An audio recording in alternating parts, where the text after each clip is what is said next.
Bonjour mesdames et messieurs, l'école polytechnique de Lausanne est effectivement très active dans Digital Bildung. Votre fille, Madame Frey, a probablement pris un cours online de l'EPFL. On a produit 100 MOOCs, 2 200 000 inscrits.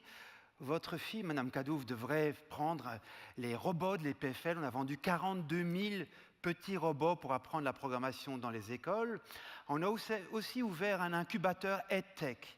Sur notre campus, on a un espace avec 75 entreprises suisses qui produisent des technologies éducatives et start-up. Certaines sont présentes aujourd'hui. Donc, vous pensez que je vais être un salesman. Je vais vous vendre le bonheur à travers les technologies éducatives. Il a été dit, je suis instituteur primaire. Il y a 5 minutes, mes slides ne marchaient pas. Ça, c'est la réalité. Je suis dans le domaine des technologies éducatives depuis 34 ans. Il y a 5 minutes, j'étais en régie, mes slides ne marchaient pas. C'est ça la vie d'être un enseignant. Les technologies, il n'y a pas de miracle. Il faut le dire clairement. Okay? Depuis 35 ans, on développe dans mon laboratoire des technologies. Super cool, vous allez les voir. On va dans les écoles, on les teste, on récolte des données, on analyse les données, on pleure. Parce qu'il n'y a pas de miracle en éducation, c'est toujours difficile. Ce matin, on nous a dit, mais la pédagogie, c'est plus important que la technologie, d'accord. La technologie a des risques, d'accord.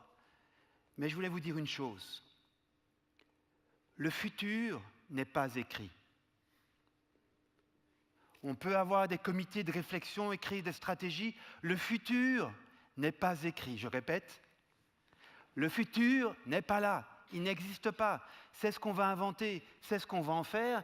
Et voilà quelques idées que je vais vous présenter qui vont dans ce sens-là. Et 3 idées. La première idée, c'est qu'on mélange plusieurs choses. Alors voici quelques vidéos de choses qu'on a fait dans mon laboratoire. Ça, c'est la formation des apprentis en logistique. La logistique, c'est très abstrait pour ces gaillards qui transportent des caisses dans des entrepôts. C'est difficile à enseigner à l'école. Alors, est-ce qu'on peut faire de la logistique physiquement ? Ce qu'on appelle la réalité augmentée, on projette des informations digitales sur des objets physiques, et voici des équipes de 3 apprentis qui construisent un entrepôt et qui voient apparaître tous les paramètres de l'entrepôt pour réussir à l'optimiser. Une fois que c'est fait, ils peuvent faire tourner la simulation et voir, vous voyez, les Clark, les forklifts qui vont prendre les caisses dans les camions et les amener. Voilà un exemple de technologie. Je vais vous en présenter 2 autres pour expliquer le mélange qu'on fait. OK, premier exemple. Deuxième exemple, tout à fait différent. Ça s'appelle la robotique en essaim. C'est une propriété moderne de l'informatique que parfois, quand on veut modéliser un phénomène complexe, on n'écrit pas un code complexe. On écrit du code très simple et on donne ce code très simple à des centaines d'agents qui interagissent et ce qui émerge est un phénomène complexe. Ça s'appelle l'informatique distribuée. C'est fondamental de comprendre que l'informatique moderne repose beaucoup sur cet aspect distribué.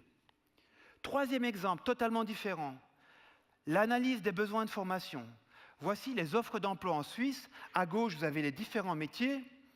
Et là, on est par exemple chez les chimistes. Quelles sont les compétences? Si on analyse, si on fait du web mining, qu'on analyse les offres d'emploi, quelles sont les compétences dont ont besoin les chimistes? Vous avez vu la suite Microsoft qui sortait, alors que là, on vient de passer chez les graphistes, et c'est la suite Adobe qui... Voilà. C'est un 3e exemple totalement différent de technologie. Alors, pourquoi je vous montre ces 3 choses? C'était mon premier point aujourd'hui pour dire, quand on parle digital education, on a tendance à tout mélanger. À mélanger 3 choses qui sont différentes. La première, c'est utiliser les technologies comme outil pédagogique, comme moyen pédagogique pour enseigner tout ce qu'on doit enseigner. La deuxième, c'est la technologie comme contenu, les nouvelles compétences, les digital skills dont on parle aujourd'hui. Et la troisième, qui est moins bien connue, c'est comment on applique les data science modernes, machine learning, data visualization, tout ce qu'on a vu ce matin, pour prendre des décisions, pour piloter un système de formation. Machine learning appliqué à l'éducation. C'était mon master thesis en 85, ça ne marchait pas. Après est arrivé M. Schmidt-Huber de ce matin qui a vraiment révolutionné le machine learning. Aujourd'hui, c'est efficace. Un homme politique un patron de EAB peut prendre des décisions en analysant les données de manière moderne. Voilà, mon premier commentaire, c'était « Ne mélangeons pas. Il y a l'eau qu'on boit, il y a l'eau pour tourner le gazon, il y a l'eau pour prendre son bain. C'est toujours de l'eau, mais ne mélangeons pas ces trois types de digital parce que ça rend la discussion politique très floue. » Deuxième idée, les compétences digitales, 4.0, etc., etc. On nous dit 80% des jobs vont disparaître, les jobs... Non, ça c'est pas moi. J'ai vos slides devant l'écran. Sabotage. OK. C'est pas grave, c'est pas grave. On nous dit toujours que le digital, c'est une menace pour l'emploi. Les emplois vont disparaître, etc., etc. On ne sait pas. On ne sait pas. 30%, 80%, certains emplois vont être créés. Personne, pour être honnête, personne, il y a l'aéroport de Davos, personne ne sait vraiment, etc. Moi, je voulais mettre en évidence plutôt une certaine opportunité qui vient du digital, et elle est liée à ceci. Une des forces du système formation professionnelle suisse, c'est que chaque ODA, conçoit ses plans de formation avec les AB. Les charpentiers ont leur plan de formation, les santé, les plombiers, les pâtissiers, etc., etc. C'est la force du système. Elle garantit l'adéquation au marché de l'emploi, l'employabilité, mais c'est aussi sa faiblesse aujourd'hui. Parce qu'on sait qu'en tout cas, les gens vont devoir changer souvent de métier. Donc si vous êtes charpentier, comment vous devenez pâtissier? Vous allez, à 40 ans, vous allez refaire un apprentissage? Non. Et les charpentiers me disent, parce qu'on a beaucoup travaillé avec les charpentiers, ils me disent « Ah, mais les menuisiers, on n'a rien à voir avec eux. C'est un autre monde. On ne peut rien vous dire. » Attendez. Donc, on a une ségrégation très forte qui est la force, mais à l'avenir, qui est la force du système suisse, et je pense qu'il y a beaucoup d'ORTRA qui ne vont pas être contents de ce que je dis, mais c'est aussi sa faiblesse aujourd'hui parce que vous vous occupez de former vos membres et vous n'êtes pas soucieux forcément de si une entreprise forme, est-ce que quelqu'un peut quitter votre ORTRA et rejoindre un autre métier. Et ce qui est intéressant dans les nouvelles compétences, c'est qu'il y a une certaine transversalité. Je ne parle pas des 4C, des 5C ou des 6C, je parle des compétences un peu plus bas niveau, par exemple la logique additive. Ceci, c'est une pièce en bois imprimée en 3D. Okay. Les charpentiers, depuis 2000 ans, depuis Joseph, les charpentiers, ils coupent. Ils ont une logique soustractive. Je prends un arbre, je coupe des poutres, je coupe des encoches, et à la fin, j'ai mes poutres. Okay. Et tout d'un coup, il y a une logique additive qui arrive. Ça, c'est nouveau. Je ne peux pas ajouter un point si je n'ai pas un point en dessous. Voilà. Ça, c'est une nouvelle compétence. Deuxième compétence, aussi travaillée par réalité augmentée dans mon laboratoire, passer du 2D au 3D. Comment un charpentier, mais aussi bien d'autres métiers, quand ils ont un plan avec les 3 projections orthogonales, peuvent visualiser la charpente en 3D, ou une pièce métallique en 3D, ou un gâteau en 3D. Le passage du 3D au 2D, ils ont des plans 2D, ils voient la réalité en 3D. Voilà une autre compétence qui concerne plusieurs métiers. Et la troisième, certains l'ont vu cet après-midi, c'est la statique. Voici un système de réalité augmentée où les patrons charpentiers nous ont dit, et les enseignants ont dit, comment on pourrait enseigner la statique, donc les forces dans les poutres, sans mathématiques? Intuitivement, les professeurs de l'EPFL m'ont dit, non, les statiques, c'est des mathématiques. Ici, j'ai décidé que je vais placer sur mon toit un poids que vous avez vu, de la neige, un panneau solaire ou un jacuzzi, et on voit les poutres qui se propagent. Ce qui est intéressant dans ces 3 compétences que je viens de décrire, qui ne sont pas totalement digitales, mais transformées par le digital, c'est qu'elles permettent une mobilité. La statique, ça va aussi pour les constructeurs métalliques. Le raisonnement 3D, c'est aussi pour les plombiers ou les jardiniers qui doivent lire des plans en 2D. Et la logique additive, ça marche aussi pour la construction, bien sûr. On a des maisons imprimées en 3D, mais aussi pour les pâtissiers, car il y a des imprimantes chocolat 3D. Voilà.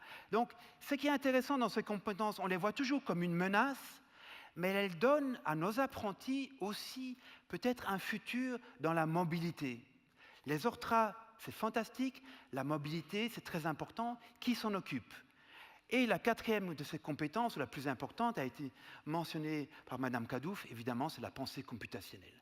Alors tout le monde pense programmation. Est-ce que tous nos employés doivent être informaticiens? Non. Mais il y a certaines compétences plus simples, plus basiques. La pensée computationnelle, c'est raisonner avec des algorithmes. Vous avez 2 clients, vous êtes patron de n'importe quoi, vous avez 2 clients, Monsieur Bleu, Monsieur Orange, qui viennent vous voir. Monsieur Bleu vous donne un job pour 1 jour, Monsieur Orange pour 3 jours. Vous commencez par lequel? Si vous commencez par Monsieur Bleu, il attendra 1 jour, Monsieur Orange 4 jours, ils ont attendu 5 jours. Si vous inversez, Monsieur Bleu attend 3 jours, Monsieur Bleu, Orange 3 jours, Monsieur Bleu 4 jours, vos clients ont attendu 7 jours. Ça s'appelle du scheduling. C'est la base de tout ce que fait votre PC. Okay? Mais ça peut s'enseigner avec des apprentis de tous les métiers sans forcément passer par la programmation.